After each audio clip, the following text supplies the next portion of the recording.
So far, we have talked about mandalas as circles that appear when something important is happening inside us.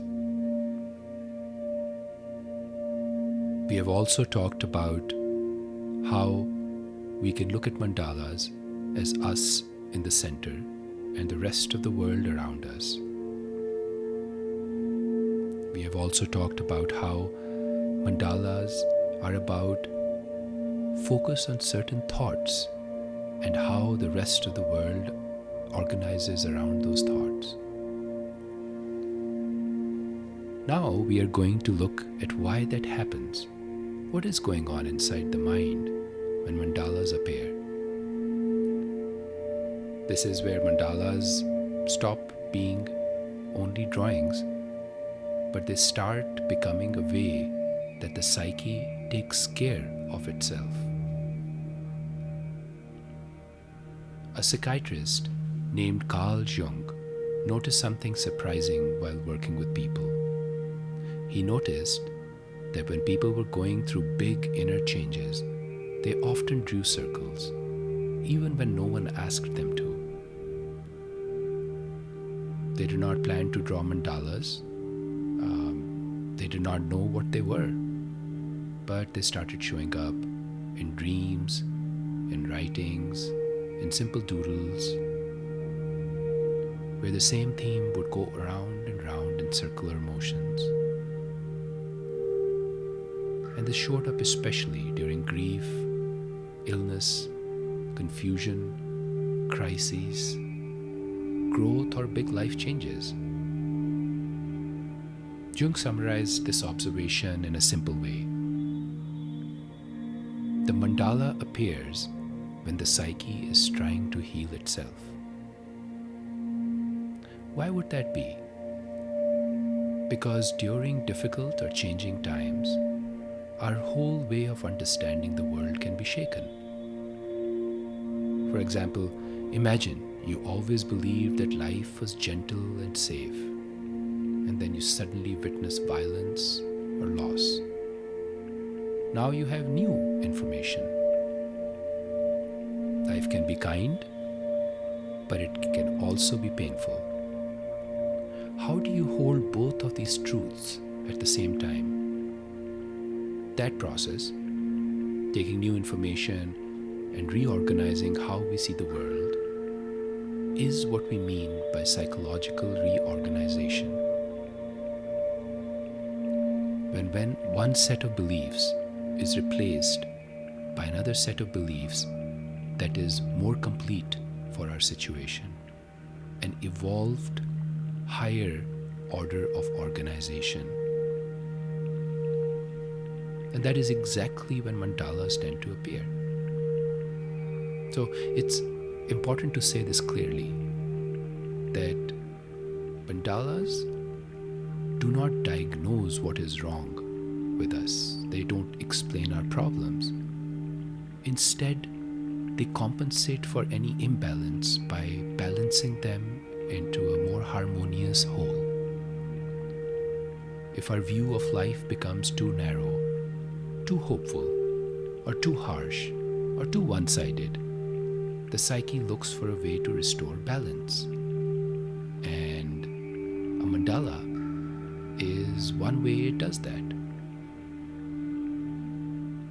To understand this better, Jung made a helpful distinction between the ego and the self. The ego is the part of us that says, I think, I choose, I decide, I act. But there's a larger intelligence inside us that keeps us alive, growing, and adapting. Even when we don't understand what is happening. Think about it. You did not choose how you grew up from a toddler into a child, or from a child into an adult. You did not decide your basic direction in life step by step. Jung called this deeper organization and this intelligence the self. The simple way to think about this is the ego is like the driver, but the self is the entire traffic system. Jung noticed that the mandalas did not come from the ego. They did not come from what we wanted to draw. They came from the self, from something that wanted to be expressed through us. And this brings us to something very important. When something is simple, we can usually explain it with words. But when something is complex, words often are not enough.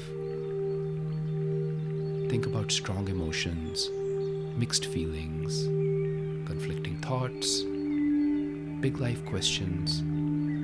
We can feel all of those very clearly. But we can write novel after novel just trying to describe them. When language reaches its limits, that is exactly when psyche turns to images and symbols. So, the psyche draws what the mind cannot yet say. Images help because they can hold opposites.